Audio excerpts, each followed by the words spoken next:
Hi friends, welcome back to another lecture. Now, today we discuss upon uncountable sets. A set is said to be uncountable if it is not countable.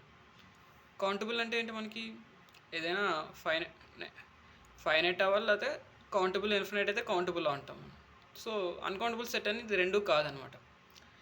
Finite కాదు, అదేవిధంగా కౌంటబుల్లీ infinite కూడా కాదు. అలాంటి సెట్స్ని మనం uncountable sets అంటాం. Example power set of N, power set of N, N cross power set of N. So power set of N countability ఎంత మనకి సి. సో ఇవన్నీ కూడా అన్కౌంటబుల్ సెట్స్ అనమాట. ఒకసారి చెక్ చేద్దాం మనం. ఎన్ cross power set of N యొక్క కౌంటబిలిటీ check చేద్దాం అంటే ఎలా ఉంటుందో చూద్దాం. సో ఇక్కడ మనం ఫంక్షన్ తీసుకున్నాం. ఒక ఫంక్షన్ ఎక్కడి నుంచి ఎక్కడ డిఫైన్ చేయబడ్డది? పవర్ సెట్ ఆఫ్ ఎన్ నుంచి N cross power set of ఎన్కి ఈ ఫంక్షన్ డిఫైన్ చేయబడ్డది అనమాట. సో ఈ ఫంక్షన్ సపోజ్ పర్టికులర్గా ఎన్ ఫిక్స్ చేద్దాం. ఎన్ ఈక్వల్ టు 1 దగ్గర ఫిక్స్ చేద్దాం ఎన్ వాల్యూని 1 దగ్గర ఫిక్స్ చేసినప్పుడు మనకి పర్టికులర్గా ఎఫ్ ఆఫ్ ఎక్స్ అనేది ఏమొస్తుంది? ఎఫ్ ఆఫ్ ఎక్స్ మనం వేసినప్పుడు ఎన్ని ఎక్స్ వాల్యూ వేసినట్లయితే మనకి న్యాచురల్ నెంబర్ అనేది 1 అవుతుంది. అదేవిధంగా ఇక్కడ పవర్ సెట్ ఆఫ్ ఎన్ నుంచి మనం ఎక్స్ వస్తుంది అనమాట. ఎక్స్ అనేది ఇక్కడ any subset of power set of N అనమాట. So power set of N యొక్క సబ్సెట్స్ అవుతుంది ఎక్స్ అనేది. సో ఈ ఎక్స్ అనేది మనకి చాలా ఉండొచ్చు. ఎన్ మాత్రం ఫిక్స్ అయ్యిందనమాట. సపోజ్ మనం ఇప్పుడు 1 ఈ ఫంక్షన్ అనేది 1 అవుతుందో లేదో ప్రూవ్ చేద్దాం. దానికోసం మనం ఎక్స్ వై అనేవి 2 సబ్సెట్స్ తీసుకున్నాం. పవర్ సెట్ ఆఫ్ ఎన్ నుంచి 2 సబ్సెట్స్ తీసుకున్నాం. Suppose f of x equal to f of y అయింది అనుకుందాం. సో ఎఫ్ ఆఫ్ ఎక్స్ అంటే ఏంటి మనకి 1, ఎక్స్ అనమాట. 1 ఫిక్స్ అయింది. ఇక్కడ ఏదైతే వేసామో మనకి అది సబ్సెట్ కింద వచ్చింది. అదేవిధంగా వై అనేది ఎఫ్ ఆఫ్ వై అనేది 1, వై.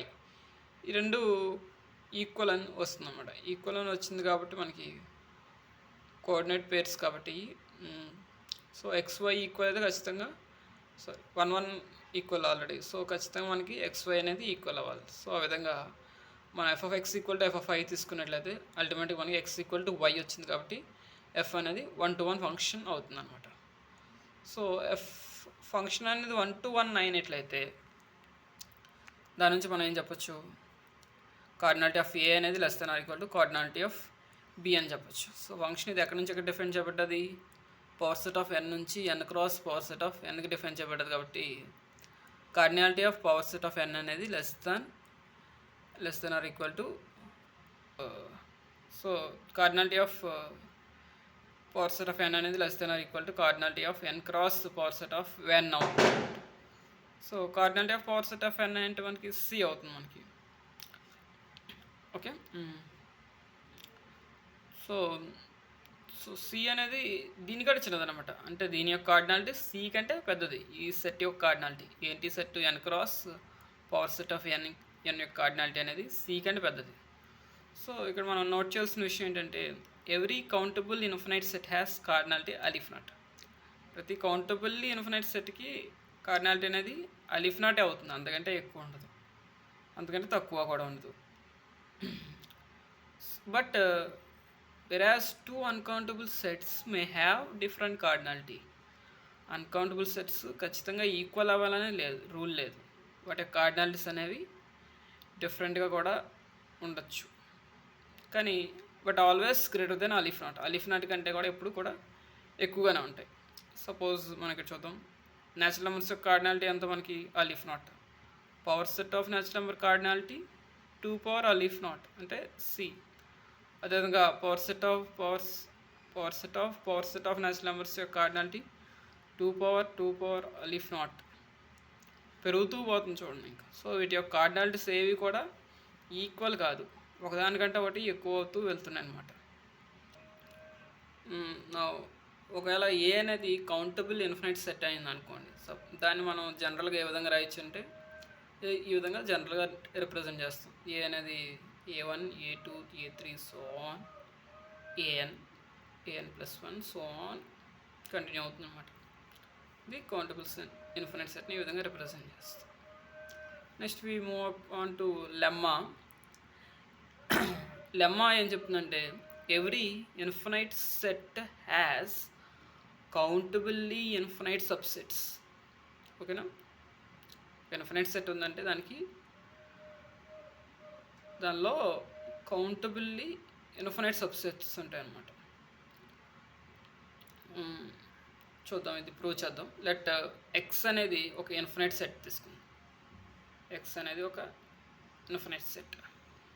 ఈ ఎక్స్ నుంచి ఏం చేస్తున్నాం అంటే మనం స్మాల్ ఎక్స్ని తీసుకుంటున్నాం.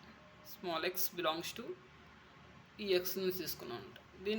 దీన్ని A1 కింద నేమ్ చేద్దాం. X equal to A1. ఇప్పుడు మనం ఒక సెట్ని డిఫైన్ చేద్దాం, క్యాపిటల్ A1 అనే సెట్. ఈ క్యాపిటల్ A1లో స్మాల్ a1 ఉందన్నమాట. అగైన్ మనం ఏం చేస్తున్నాం అంటే ఎక్స్ని తీసుకుంటున్నాం. ఇప్పుడు ఎక్స్ని ఎక్కడ నుంచి తీసుకుంటున్నాం? ఎక్స్ అంటే ఇక్కడ ఎనీ ఎలిమెంట్. ఎక్స్ని ఎక్కడ నుంచి తీసుకుంటున్నాం? మన సెట్ క్యాపిటల్ ఎక్స్ నుంచి తీసుకుంటున్నాం. బట్ A1ని ఇంక్లూడ్ చేయట్లేదు. ఇక్కడ A1 పక్క తీసేస్తున్నాం అనమాట. A1 తీసేసి ఇంకో ఎక్స్ని తీసుకుంటున్నాం. సో ఇలా వచ్చిన ఎలిమెంట్ మనం A2గా నేమ్ చేస్తున్నాం అనమాట. A2గా రిప్రజెంట్ చేస్తున్నాం. ఇప్పుడు మనం A2ని క్యాపిటల్ A2ని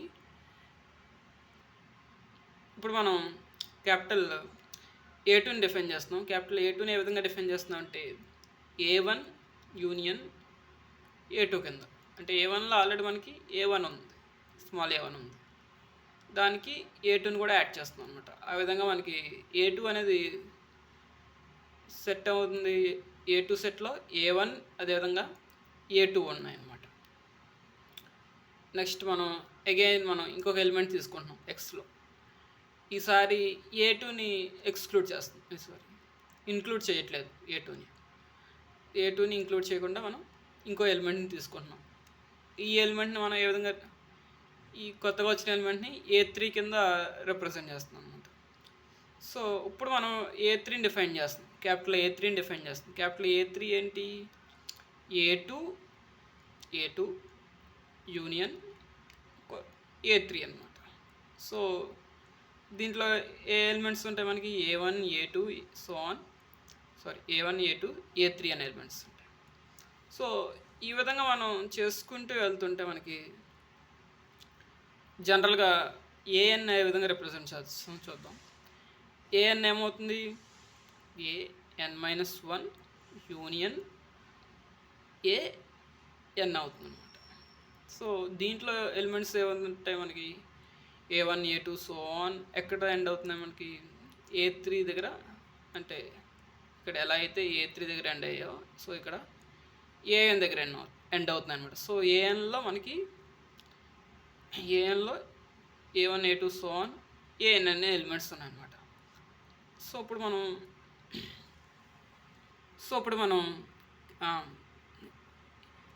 క్యాపిటల్ ఏ అనే సెట్ని డిఫైన్ చేస్తాం. క్యాపిటల్ ఏ అనే సెట్ ఏ విధంగా ఉందో చూద్దాం. ఏ అనే సెట్లో మనకి R=1 నుంచి స్టార్ట్ అయ్యి ఇన్ఫినిటీ వరకు వెళ్తుంది అనమాట.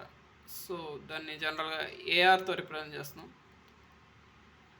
ఓకే, సో దీన్నే ఇంకా సింపుల్గా అంటే R అనేది మనం ఎక్కడి నుంచి తీసుకున్నాం? న్యాచురల్ నెంబర్స్ నుంచి తీసుకున్నాం అనమాట. R belongs to natural numbers, AR సింపుల్గా ఈ విధంగా రిప్రజెంట్ చేయొచ్చు. సో దేర్ఫోర్ ఏలో ఉన్న ఎలిమెంట్స్ ఏ విధంగా ఉంటాయి? A1, A2, A3 so on AN, అదేవిధంగా AN+1 సో ఆన్ ఈ విధంగా ఉంటాయి అన్నమాట ఏలో ఎలిమెంట్స్. సో దేర్ఫోర్ ఏ అనేది కౌంటబుల్లీ. సో మనం ఇక్కడ ఏ అనేది మనకి ఏ విధంగా వచ్చింది? కౌంటబుల్లీ ఇన్ఫినైట్ అని వచ్చింది అనమాట. ఓకేనా, అంటే జనరల్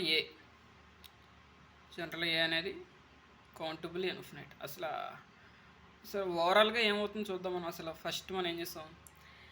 ఎక్స్ అనే ఇన్ఫినైట్ సెట్ తీసుకున్నాం. ఎక్స్ అనే ఇన్ఫినైట్ సెట్ తీసుకుంటే మనకి దాంట్లో ఏ1 ఉంటుందని చెప్పాం, ఏ2 డిఫైన్ చేస్తాం, ఏ3ని డిఫైన్ చేస్తాం, సో ఆన్ ఏఎన్ని డిఫైన్ చేస్తాం అనమాట. మనం సో ఆన్ ఏఎన్ డిఫైన్ చేస్తాం. ఇలా ఎక్స్ ఇన్ఫినైట్ సెట్ కదా, సో ఎక్స్లో ఎన్ని సబ్సెట్స్ ఉంటాయి అన్నది ఇక్కడ ఇంపార్టెంట్ అనమాట. ఎన్ని సబ్సెట్స్ ఉన్నాయి ఇక్కడ ఎక్స్లో? ఏ1 డిఫైన్ చేయగలిగాం, ఏ2ని డిఫైన్ చేయగలిగాం, ఏ3ని చేయగలిగాం, ఏఎన్ని చేయగలిగాం. ఇది ఏఎన్తోనే ఆగిపోతుందంటే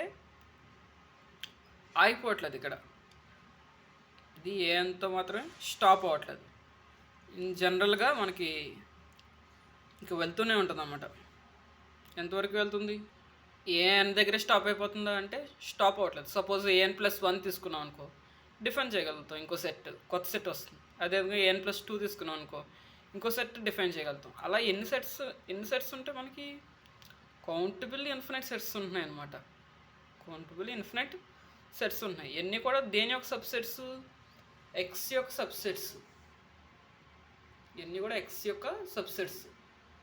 సో ఎక్స్ అనేది ఒక ఇన్ఫినైట్ సెట్ అయితే దాంట్లో మనకి కౌంటబుల్ ఇన్ఫినైట్ సబ్సెట్స్ మనం డిఫైన్ చేయగలిగాం అనమాట. So that is the conclusion.